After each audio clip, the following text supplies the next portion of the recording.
कितना सौहार्दपूर्ण वातावरण है कि आज हम सभी मिलकर के एक उस टारगेट की तरफ निगाह कर रहे हैं जिसकी हमें बहुत दिनों से ज़रूरत थी। और ये हमें पहले भी कर लेना चाहिए था, लेकिन अभी भी मेरे साथियों, अभी भी ये टाइम है। हमने उस टारगेट को अचीव करने के लिए तन मन धन से इकट्ठा होकर के उसको अचीव करना है। वो कहते हैं दिया जो जलाता है रोशनी वही पाता है। अरे दुनिया के अंदर जो जोर लगाता है पत्थर भी पानी बन जाता है। और मैं देखो जी अपना 40 साल 8 वर्ष की भारत सरकार की सेवा करके एक डायरेक्टर के पद से भारत सरकार से मैं सेवानिवृत्त हुआ हूँ। मैं एक छोटा परिचय दे दूँ, भूप सिंह मेरा नाम है जी। और मेरे भी चसक कसक 2005 से यही थी, लेकिन मेरी मजबूरी थी, मैंने परिवार भी पालना था और एक जिम्मेवारी भी निभानी थी भारत सरकार की। तो अभी परिपूर्ण हो गया मेरा सारा कार्य। और मैं आप सभी साथियों नमन कहूँगा, आप ये ना अदरवाइज ना लेना भी अपना परिचय इस टाइप से दे रहे हैं। मेरे घर के अंदर इस टाइप से एक छोटी शुरुआत के अंदर 4 PhD हैं और चारों के चारों साइंटिस्ट हैं। तो मैं ज़्यादा होना टाइम लेते हुए मैं तो एक ही कहूँगा, जिस तरह से दुनिया के अंदर ये 2 भाई बनकर के 2 भाई, एक कांग्रेस वाला एक बीजेपी वाला, एक अंदर से लूटता है एक बाहर से लूटता है, तो भैया उसको रोकने के लिए हम भी क्यों ना 2 भाई बन जाएं। एक भाई तो हमारा बहन मायावती जी है, दूसरा भाई हम क्यों ना यहाँ दिल्ली के अंदर ऐसा तैयार कर दे जो अल्टरनेट, जैसे वो लोग बीजेपी और कांग्रेस कर रही है ऐसा अल्टरनेट हमारे पास भी हो जाए। तो मैं छोटा यही कहूँगा कि हम सब मिल करके, और दिल्ली के अंदर जब जनसंख्या ज़्यादा है, ऐसे भानु प्रताप जी, हजारों भानु प्रताप जी हमारे साथ में हैं, ऐसे बुद्धिजीवी जब हमारे साथ में हैं, अगर मिलकर के इस टारगेट को हम लेकर चलेंगे तो दिल दूर नहीं है, नए सड़क से दिल्ली दूर होगी और नई संसद दूर होगी। और ऐसा मुहिम लेके चलेंगे जब हम एक टारगेट है बिल्कुल सही, हमारे डॉक्टर देशराज जी ने बिल्कुल सही टारगेट किया है। जब राष्ट्र के टारगेट में बिंदु में जो दिल्ली है, दिल्ली से ही सारी राजनीति चलती है, दिल्ली से ही सारे कार्यकलाप चलता है। और ये छोटा क्षेत्र होने के लिए यहाँ अगर ये टारगेट हमने कर लिया अचीव, तो हमारा पूरे देश के ऊपर प्रभाव डल सकता है और हम एक रोल मॉडल का काम कर सकते हैं। तो इसलिए हमने सभी ये, जैसे हमारे साथियों ने भी पुराना तजुर्बा, मैं एक भारत सरकार अधिकारी के रूप में रहा हूँ, मैंने इतना ये वो सामाजिक वो है, लेकिन ऐसी बातें चसक कसक मेरे भी हुई है।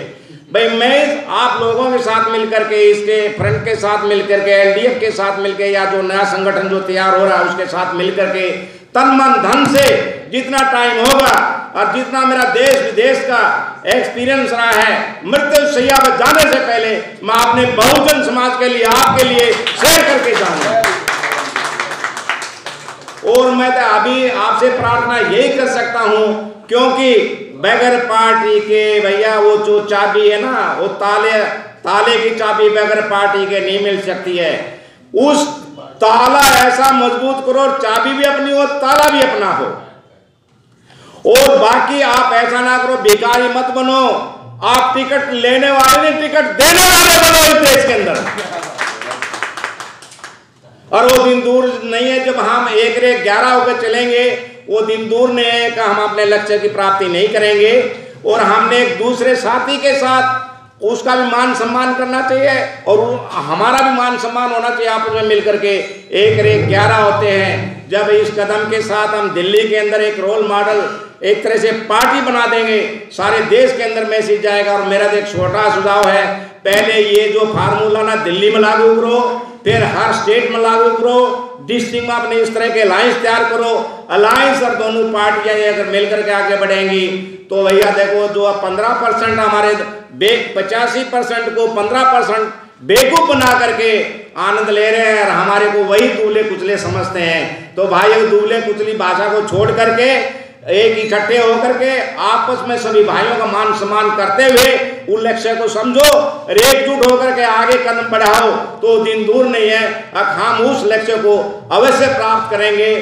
जय भीम, जय भारत। धन्यवाद।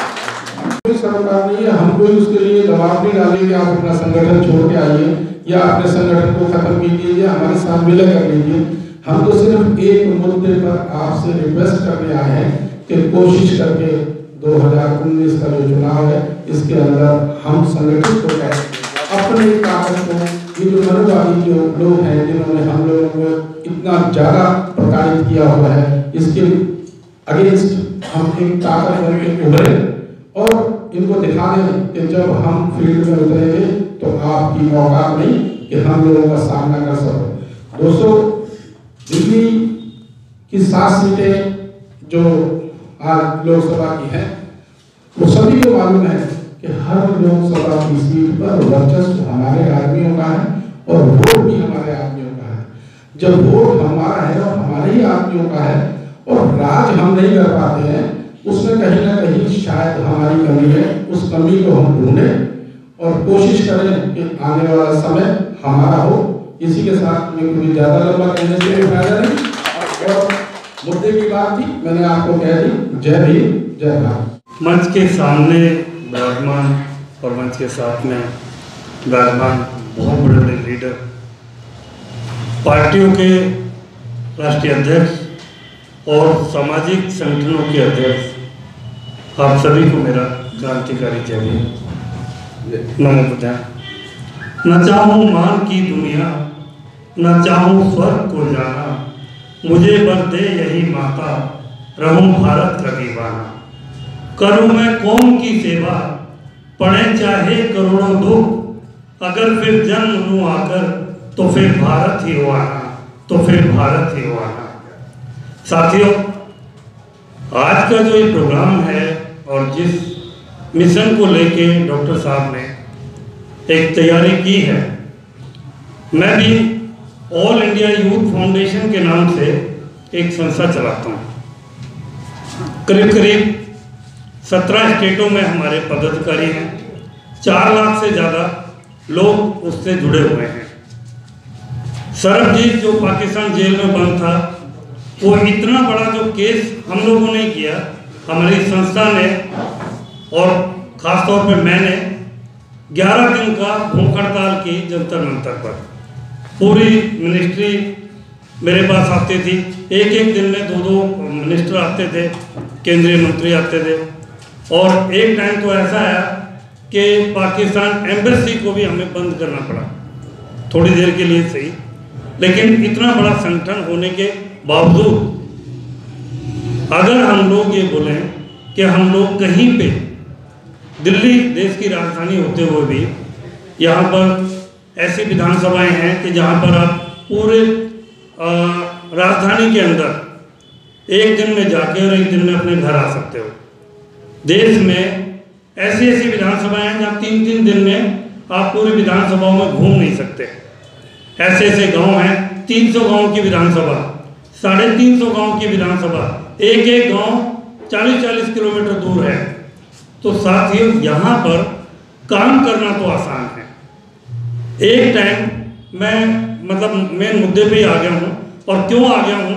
क्योंकि जरूरत है हम लोग एक हों, जरूरत है एक मंच हो, जरूरत है एक झंडा हो।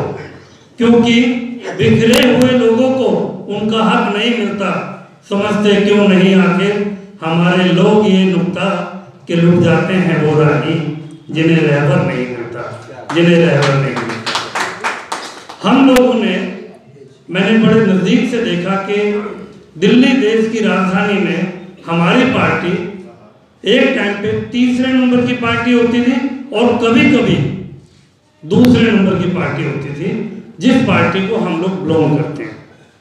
लेकिन आप लोग कुछ भी कर लीजिए, वोट आप चाहे कहीं भी डालो, गिनती आपकी वही होगी कि भाई ये तो उनका आदमी था। इसके बावजूद मुझे पता है टाइम का भी, मैं 5 मिनट से ज़्यादा नहीं लूँगा क्योंकि एडवोकेट साहब बैठे हुए हैं और भी बहुत बड़े, जितनी मेरी उम्र है उससे ज़्यादा इन लोगों का एक्सपीरियंस है, तो मैं भी सुनना ही चाहूँगा।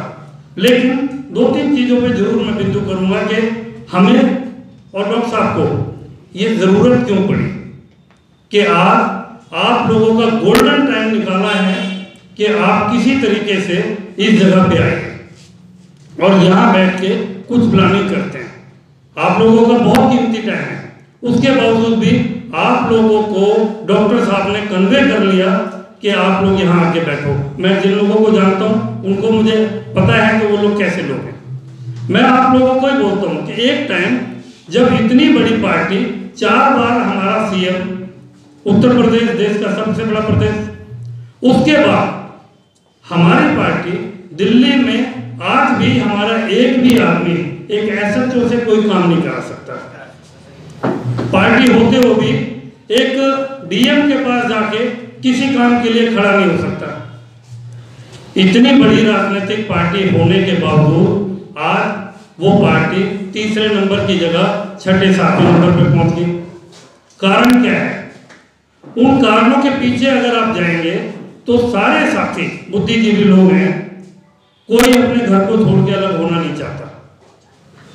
बड़ा पेन होता है जब कोई अंग टूट के और दूसरी तरफ जाता है, और इस पेन को हम लोग अच्छी तरह जानते हैं, क्योंकि हमें पता है कि हमारे घर में हम लोगों को वो हमें नहीं चाहिए इज्जत, लेकिन कम से कम जो स्टेट चला रही है कमेटी, वो कमेटी ये प्लानिंग तो करे कि हमें शासन चाहिए।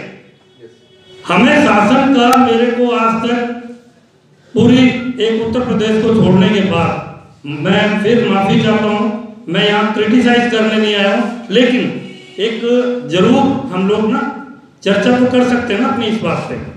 उत्तर प्रदेश के बाद कोई सा ऐसा प्रदेश, मैं पूरे देश में घूमा हूँ, विदेशों में भी घूमा हूँ, मुझे एक भी प्रदेश ऐसा नहीं मिला जहाँ पर हमारी पार्टी ने ऐसी प्लानिंग दी हो कि हमें हमारा सीएम चाहिए। एक भी प्रदेश ऐसा नहीं मिला। सिर्फ और सिर्फ एक ही सिस्टम है वहाँ पर कि आपने जन्मदिन मनाना है, आपने टिकटों पे बांटनी है और आपने इलेक्शन लड़ाना है। जिला अध्यक्ष का भी यही काम है, प्रदेश प्रभारी का भी यही काम है और प्रदेश अध्यक्ष का भी यही काम है। इसके आगे वो एक धरना प्रदर्शन नहीं कर सकता। जब आप अपनी बात रख नहीं सकते, आप वोट करते आ रहे हैं, आप लोग तो लीडर हैं, मुझे पता है, आप लोग, मुझे पता है आपके पीछे बहुत बड़ी भीड़ है, लेकिन उस भीड़ के नाते जब आप अपना काउंसलर नहीं बना सकते, और काउंसलर बनाने के बावजूद एक काउंसलर नहीं, 1-2 काउंसलर तो आप निर्दलीय खड़े हो जाओ तो भी जीतते हैं। कोई ये प्लानिंग नहीं है कि आपका दिल्ली एमसीडी पर आपका कब्जा होगा और आप अपने लोगों को वहां सेट कर पाओगे। एक एक आदमी को, मेरे कितने दोस्त एमएलए हैं, कितने दोस्त आज की डेट में, कितने दोस्त मेरे काउंसलर हैं, एक एक आदमी ने अपने समाज के 20-20 लोगों को लगाया हुआ है, सिर्फ और सिर्फ उस पे क्या बोलते हैं, उस पे बेलदार और इन छोटे छोटे जॉबों पे, अगर आप स्टोर पे लगाया हुआ है। अगर आपका काउंसलर बनेगा, आपका एमएलए बनेगा, तो आपके लोगों को फायदा पहुंचेगा नहीं पहुंचेगा? तो आप सिर्फ वोट करने के लिए आए हुए हैं। आप हर बार वोट कराइए, 4% हो गया, 3% हो गया, 7% हो गया, शासन की बात कौन करेगा? दिल्ली में शासन नहीं ले सकते हम लोग। दिल्ली में हमें शासन चाहिए, और दिल्ली में शासन चाहिए तो जो मैंने एक बात बोली, वकील साहब बहुत मेहनत कर रहे हैं, साथी लोग, सभी लोग अपने अपने लेवल पे, अपने अपनी जगह पर पूरा मोर्चा संभाला हुआ है, लेकिन फिर मैं वही बात कहता हूँ कि जरूरत है हम एक हों। ये बहुत जरूरत है। जरूरत है एक मंच हो। ये जरूरी नहीं कि अपनी पार्टियों को आप बंद करके आप एलडीएफ के साथ जुड़िए, लेकिन अगर आप नहीं भी जुड़ते हैं तो इनको जोड़ लीजिए, हम जैसों को जोड़ लीजिए, आपके साथ जुड़ जाएंगे। लेकिन चाहिए क्या? अगले आगामी चुनावों में आपका दिल्ली का सीएम डिक्लेयर होना चाहिए। आपके लोग वोट करते हैं और आपका ही सीएम, मैं तो पर्सनली सीएम को भी जानता हूं, लेकिन मैं फिर बोलना चाह रहा हूं कि वो लोग आपके वोट से बने हैं। उन्होंने हर जगह अपने, गुजरात वालों ने गुजरात पूरा पीएम हाउस गुजरात का बना दिया, वो वहां से लोगों को लेके आए।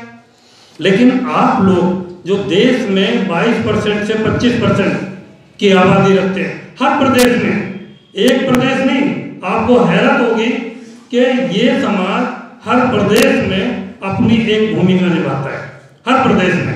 आप जाट चले जाइए तो 4 प्रदेशों में मिलेगा, पंजाबी चले जाइए कुछ ही प्रदेशों में मिलेगा, राजस्थानी चले जाइए कुछ प्रदेशों में मिलेगा। राजस्थानी मतलब जाति वाइज भी अगर जाएंगे, लेकिन आपके समाज का आदमी हर प्रदेश में है, तो आपकी राजनीतिक पकड़ क्यों नहीं है? दिल्ली में, मैं अपनी बात को ज़्यादा नहीं बढ़ाते हुए मैं आप लोगों से एक चीज़ कहना चाहूँगा, डॉक्टर साहब से, खास वकील साहब से, और जो साथी इधर बैठे हुए हैं, इनकी बड़ी जिम्मेदारी है।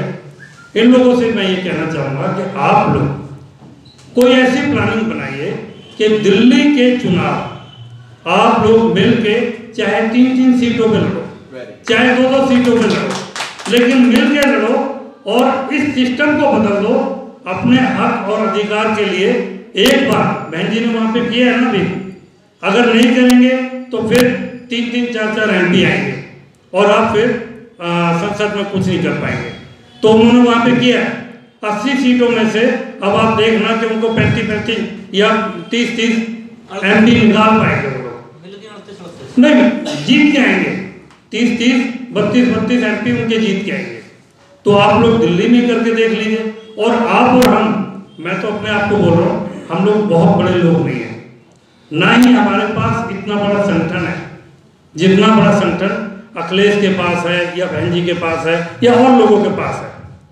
हम लोग बड़ी किसी गफलत में ना रहें कि हम बहुत बड़े लीडर हैं। हम तो अभी अंकुरित होते हुए छोटा सा पेड़ भी वो भी नहीं है, अभी तो जमीन के अंदर है।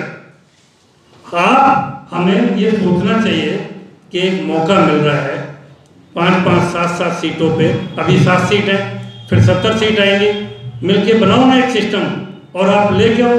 अगर आपका एक MLA भी आया या आपका एक MP भी आया, आप अपनी बात संसद में कुर्सी पे खड़े होकर कह सकते हो।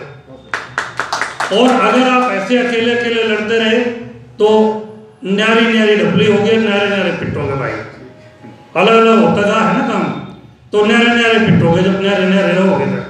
तो मैं तो आपको यही कहूँगा कि ये मौका है, इस मौके में चूको मत। और मेरी तरफ से डॉक्टर साहब को हाँ है।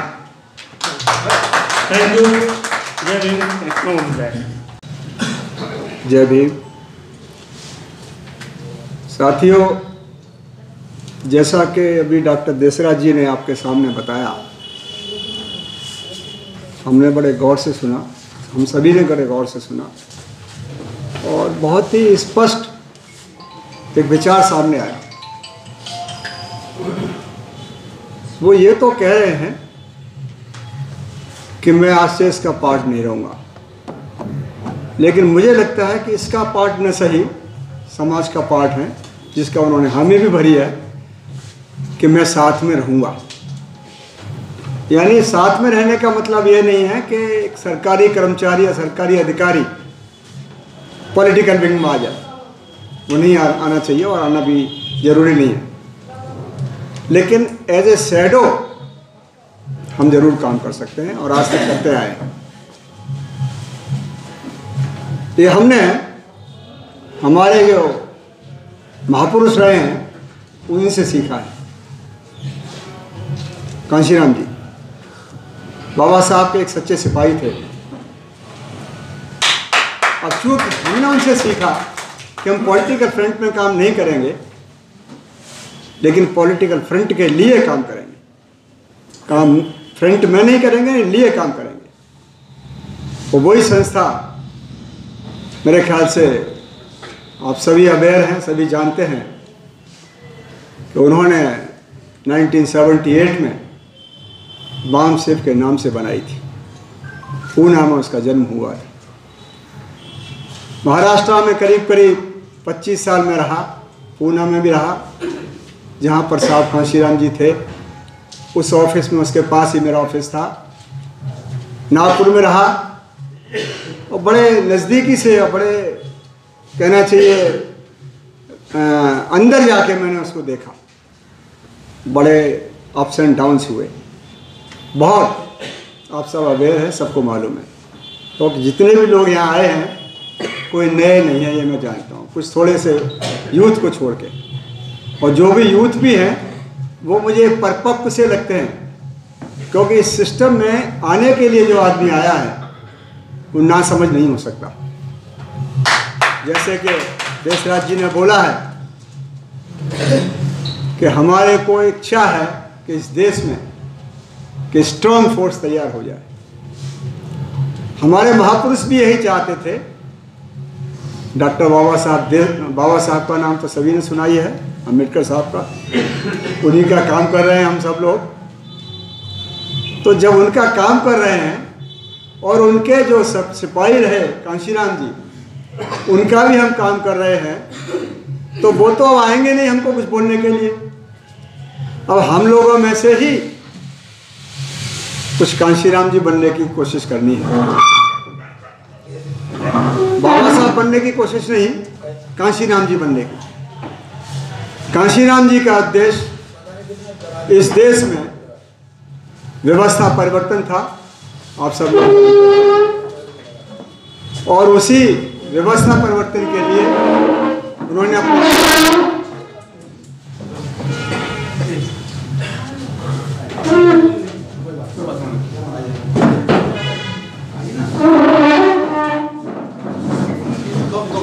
कोई नहीं करिए।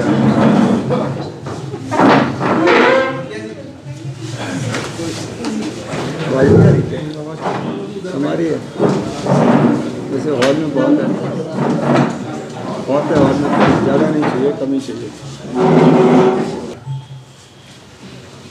ये संस्कार होते हैं, ये डिसिप्लिन होता है, और घर भी तभी चलते हैं जब हम अपने बुजुर्गों का थोड़ा ख्याल करेंगे। नहीं तो हालत तो आप देख ही रहे हैं बुजुर्गों की क्या हो रहा है। एनीवे, मैं बात कर रहा था कांशीराम जी की। कांशीराम जी ने इस देश में, मैं कोई भाषण नहीं दूंगा, थोड़ा सा 2-4 मिनट आपसे ले रहा हूँ, क्योंकि मुझे जब इतनी बड़ी जिम्मेदारी की बात कर दी है तो थोड़ी सी मैं आपसे बात करूँगा, शेयर कर रहा हूँ, और आपकी भी सुनूंगा। इस व्यवस्था परिवर्तन का जो जिम्मा कांशीराम जी ने उठाया था, एक योजनाबद्ध तरीके से, और वो 1978 में हुआ। वो कर तो रहे थे 1964 से, जैसे उन्होंने ज्वाइन किया गवर्नमेंट ऑफ 64 से 68 तक उन्होंने एसोसिएशन, वेलफेयर एसोसिएशन बनाते रहे। नौकरी भी छोड़ी बाद में, लेकिन 78 में आके उन्होंने उसको मूर्त रूप दिया, और वो इसीलिए दिया कि हम इस देश में कुछ करें। अब हम कांशीराम जी की तरफ सोचते रहें, देखते रहें कि शायद कांशीराम जी आया कुछ करें, पॉसिबल नहीं है। हमारा फर्ज बनता है कि जैसे कांशीराम जी ने बाबा साहब का झंडा उठाया था, अब हम उनके जो सिपाही कांशीराम जी के हम बने, ये हमने कोशिश करने की कोशिश करी। और जब मुझे लगा कि हमारे यहाँ, मैं करीब 4-5 साल से आपके दिल्ली में हूँ, इससे पहले मैं उत्तराखंड में था 8-10 साल, 25 साल महाराष्ट्र में था, 2-4 साल एमपी में था, 2-4 साल में तमिलनाडु में था। इस तरीके से 7-8 स्टेट में घूम लिया। और वो घूम घूम के मैंने ये देखा, पुरानी बात है, उसको नहीं दोहराऊंगा, अभी की बात करूंगा। यानी पहले भी वही बात थी और आज भी वही बात है और आगे भी वही बात रहनी है। ये ध्यान रखिए कि हम अभी भी यही कोशिश कर रहे हैं कि एक हो जाए। बाबा साहब का स्लोगन सबको याद है, सब दुआई देते हैं हर 14 अप्रैल को, हर किसी फंक्शन में, हर किसी मीटिंग में, जब भी मौका मिलता है। बाबा साहब की जय बोलते हैं, क्रांतिकारी जय भी बोलते हैं, पता नहीं क्या क्या बोलते हैं, अपनी अपनी मर्जी से जिसको जैसा अच्छा लग रहा है बोलते हैं। बोलना चाहिए, क्रिटिसाइज नहीं कर रहा मैं, बोलना चाहिए, लेकिन उस बोलने का कुछ मकसद होना चाहिए, उस बोलने पर कुछ गौर करना चाहिए। संगठित रहो, बड़े आराम से बोलते, बड़े जोर से जय भीम, हमसे भी नारा दिलवाते, हम बैठे होते चुपचाप। जैसे मैं यहाँ खड़ा हुआ हूं ना, ऐसे हमारे साथी खड़े होकर हमसे बोलते हैं कि जय भीम, क्रांतिकारी जय भीम। काम उस जय भीम से नहीं चलेगा, काम चलेगा उनका जो काम बचा हुआ है उसको ईमानदारी और सच्चाई से करने का। एक जिम्मा लेना पड़ेगा, एक संकल्प करना पड़ेगा आपको।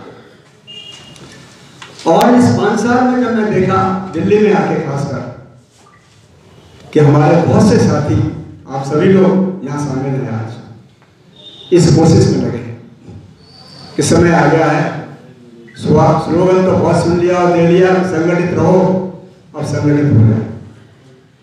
जब मैंने इस बात डॉक्टर देसराज जी से करी, या मैंने देखा कि उनका कुछ रवैया अच्छा लग रहा है, मुझे तो सबका रवैया अच्छा ही लगता, क्योंकि मैं कोई अधिकारी नहीं हूँ, उनका कोई टीका टिप्पणी करने का मेरे कहने से कुछ होता तो नहीं। सब अच्छा काम कर रहे हैं, यह भी मैं जानता हूँ, कोई गलत काम नहीं कर रहा, लेकिन अपने अपने मतलब का करना। जरूरत है बाबा साहब के मतलब का काम करने की।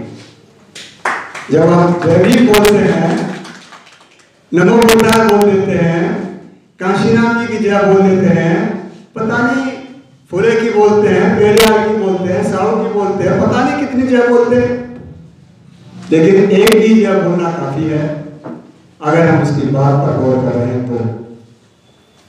तो मैं कहने का मेरा मतलब यह है कि जब मुझे लगा कि डॉक्टर देसराज के अंदर वो फीलिंग आ रही है कि नहीं साहब मुझे एक एफर्ट्स करना है, और वो एफर्ट्स ये करना है कि मुझे कोई मेरा स्वार्थ नहीं देखना, मुझे इस देश में पर्टिकुलरली दिल्ली में, क्योंकि अभी दिल्ली की बात कर रहे हैं, देश बाद में आएगा, और ये मैं जानता हूं कि जिसने दिल्ली फतेह कर ली उसने देश फतेह कर लिया, ये मेरा बड़ा बहुत अटूट विश्वास है।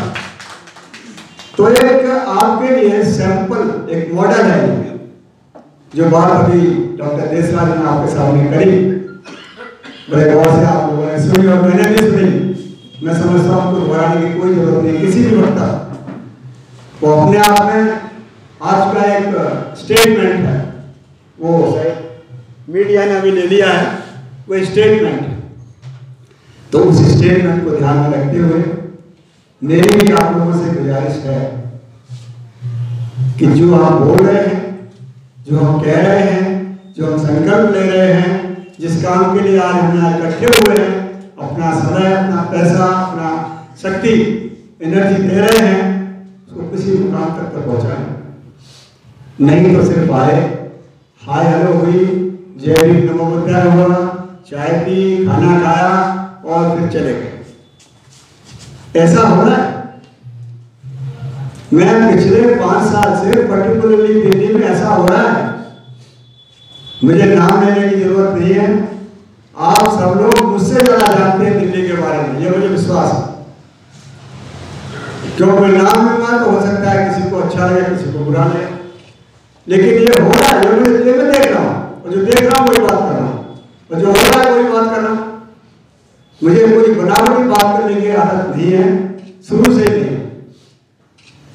कोई किसी की एक चाटुकारिता या किसी की गलत झूठी प्रशंसा करना मेरा उसूल नहीं रहा, ना मैं अपनी जय जयकार करता ना किसी की करता। किसकी जय जयकार, किसका मान सम्मान क्या है?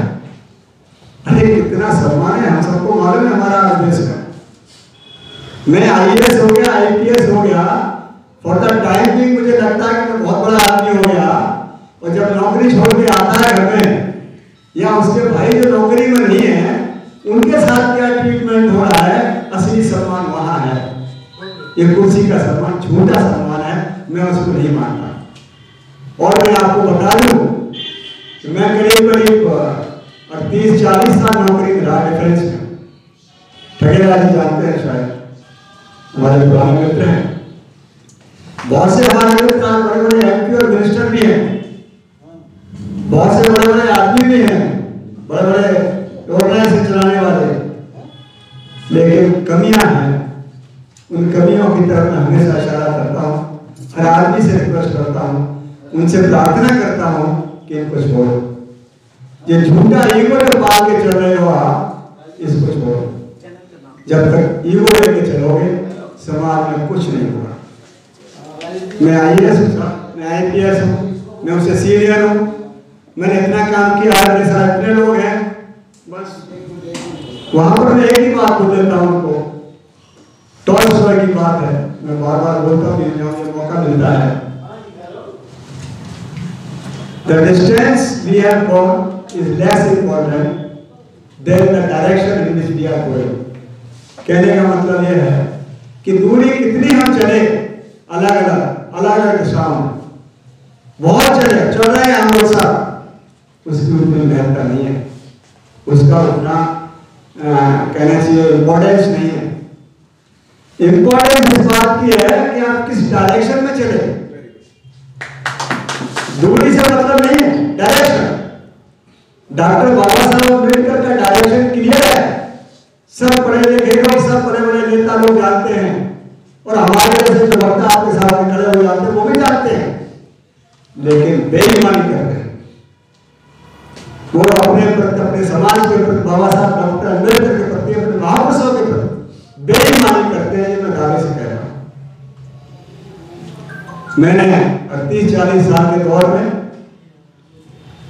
मैं गैजेटेड अफसर भी रहा, मैं आपको बता दूं, ऐसा नहीं है कि कोई ऐसे ही हो गया, स्टाफ भर्ती हुआ, गैजेटेड अफसर रिटायर हुआ क्लास 1, और कोई बात नहीं, और उस दौरान मैंने जो देखा है वही चीज आपसे शेयर कर रहा हूं।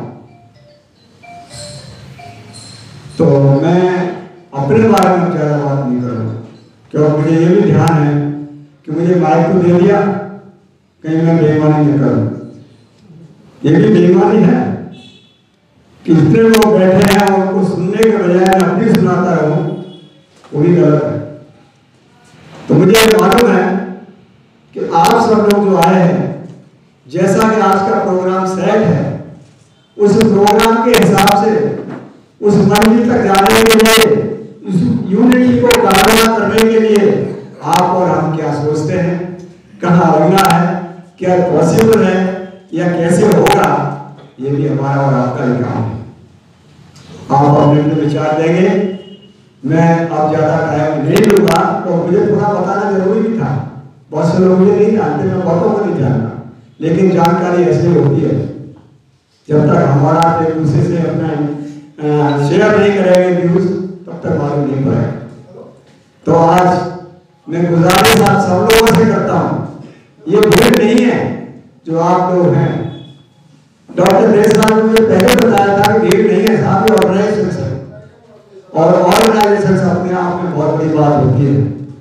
तो आप एक एक करके समय का ध्यान रखते हुए अपनी अपनी बात शेयर करें, और ये बताएं हमें कि हम क्या सही सोच रहे हैं, क्या एकता पॉसिबल है, और अगर एकता पॉसिबल है तो कैसे है, ये दो चीज का ध्यान रखिए। बहुत सी चीजें क्लियर आपको इन्होंने कर दी है, मुझे उस बारे में ज्यादा बोलना नहीं है, मुझे सिर्फ इतना जरूर सुनना है आप लोगों से, जो मैं सुनता आया हूँ आज तक और अपनी नॉलेज बढ़ाता रहता हूँ, कि अब हमारी एकता कैसे हो। मैंने भी अपना ओपिनियन तैयार किया, ऐसा नहीं है, वो मैं अभी आपको नहीं बता रहा, पहले मैं सुनूंगा, फिर मैं सोचूंगा कि मैं आपसे कब शेयर करूं। तो अभी मैं इस अनुरोध के साथ, मैं समझता हूं कि नाम न ले तो ज्यादा अच्छा है, और नाम ले तो देशराज जी ने, मैं तो आपको बहुतों को नहीं जानता, जब मुझे उन्होंने सौंप दिया कि आरबी सिंह चलाएंगे तो मेरे लिए मुश्किल काम होगा। तो या तो आप अपने आप अपना व्यू शेयर करें और बताएं, खास मुद्दे यही है पर्टिकुलरली दिल्ली के लिए। अभी मैं कोई नेता तो नहीं हूँ, लेकिन मैं एक समाज सेवक हूँ, और पिछले 20-21 साल से एक संस्था का बुक कर रहा हूँ। तो उसमें जैसा आपने बताया कि जो बुद्ध विहार बना है वो मैं 2014 में था, और मेरे को उस टाइम टीबी हो गई थी। हालांकि मुझे ये सब बातें नहीं कहनी चाहिए, लेकिन उसके बावजूद भी उस टीवी में मैं कंटिन्यूस उसको, और शायद 12 जुलाई 2014 में उसका उद्घाटन हुआ। जो बनते ज्ञान रतन है, हमारे बहुत सारे बुद्धिजीवी लोग हैं, उनको जानते होंगे। तो मैं ये बात यहीं पर खत्म करता हूँ। मैं एक दो बात आपके सामने रखना चाहता हूँ जो आज के संदर्भ में। संदर्भ क्या है कि देखिए ऐसा है कि एनडीए बहुत अच्छा काम कर रही है। इनके 5-7 बार मैंने भाषण सुने, अपने आप ही सुने, बुद्ध विहार में बाहर में सुने। तो मैं इनको अपनी तरफ से पूर्ण सहयोग दूंगा, जब तक हूँ तब तक दूंगा। जो हमारी संस्था है वो भी देगी। लेकिन मैं 2-3 चीज़ें बात इस जो मैंने वक्ताओं की बात सुनी है, जो मेरी समझ में आई है, मैं कोई वक्ता नहीं हूँ, लेकिन जो मेरी समझ में आई है इसमें 2-3 चीज़ें मैं आगे बढ़ाऊंगा जो मेरी समझ में। आप पता नहीं आप लोग मेरी बात से सहमत होंगे कि नहीं होंगे। एक तो जो संस्था चल रही है, जैसा बाकी लोगों ने भी कहा है कि अलग से चलती रहे, क्योंकि इनका समावेश एक जगह होना नामुमकिन जैसी बात है। उसमें कई फैक्टर हैं, वो फैक्टर सब मैं नहीं बताऊंगा, क्योंकि हर एक संस्था का अपना कहना चाहिए, उसका आर्थिक स्टेटस है, उसका पद का स्टेटस है। तो सारी संस्थाएं एक जगह नहीं हो सकती, सारी संस्था चले। लेकिन जो इलेक्शन का मुद्दा है, चाहे 2019 का हो, चाहे 2030 का दिल्ली का हो, उसमें सारी चीजें आप इकट्ठी करके सब लोग जो संस्था के हैं, उसमें 3 संस्थाएं, पॉलिटिकल संस्था, सामाजिक संस्था और धार्मिक संस्था। जहाँ तक मैं समझता हूँ कि तीनों को मिला के जो भी कार्यकर्ता रहे, इसको आगे बढ़ाने वाले हों, तीनों से मिलें। जो भी उनके नुमाइंदे हैं, प्रेसिडेंट है, जनरल सेक्रेटरी हैं, जो भी आगे बढ़ाने वाले हैं, उन सबसे बात की जाए। तो ऐसा कोई बड़ा मसला नहीं है कि ये जो हम जीतने वाली बात कर रहे हैं, ये आगे जाके इसका बहुत अच्छा वो रूप बनेगा, बशर्ते विश्वास हो, कॉन्फिडेंस हो, दूसरा लगन हो, तीसरा ईमानदारी हो और निस्वार्थ होना चाहिए काम। अगर जहाँ स्वार्थ आ गया, वही चीजें खराब होना शुरू हो जाती है, वही एक दूसरे से अलग होना शुरू कर देते हैं। तो ये जो संस्था है, तो मैं इनको एक बात कहूँगा कि कोई संस्था बिना पैसे की नहीं चलती है। वो इसके जो कार्य रूप बने, जो भी जैसा भी रूप बने, उसमें पैसे का जरूर रखे, अलग से चले, कैसे चले, अलग से चलेगी, सारे शामिल नहीं हो सकते, लेकिन उसके लिए पैसे के लिए जरूर इसका इंतजाम करें कि कोई संस्था बिना पैसे के नहीं चलती। जय हिंद, जय भारत। का शुक्रिया, धन्यवाद। और साथ में देशराज जी का मैं सिर्फ 2 मिनट लूँगा, क्योंकि मुझे वो बहुजन समाजवादी पार्टी के राष्ट्रीय अध्यक्ष बनारसी दास जी ने यहाँ प्रतिनिधि के रूप में भेजा है। और उन्होंने ये भी कहा है अगर दिल्ली में अगर उन लोगों को मीटिंग करने के लिए जगह चाहिए तो मैं दूंगा। और उन्होंने ये भी कहा कि जो लोग भी मेरी पार्टी से चुनाव लड़ना चाहते हैं, उनको मैं तन मन धन सब खर्च करूँगा। आप महीने में एक बार मीटिंग नहीं, रोज मीटिंग करिए वहाँ पे जहाँ हम लोग जगह बना रहे हैं। तो मैं ज़्यादा बात नहीं करूँगा, मैं उनका प्रतिनिधि बन के आया हूँ, तो मैं उनकी बात करूँगा। जय हिंद, जय भारत।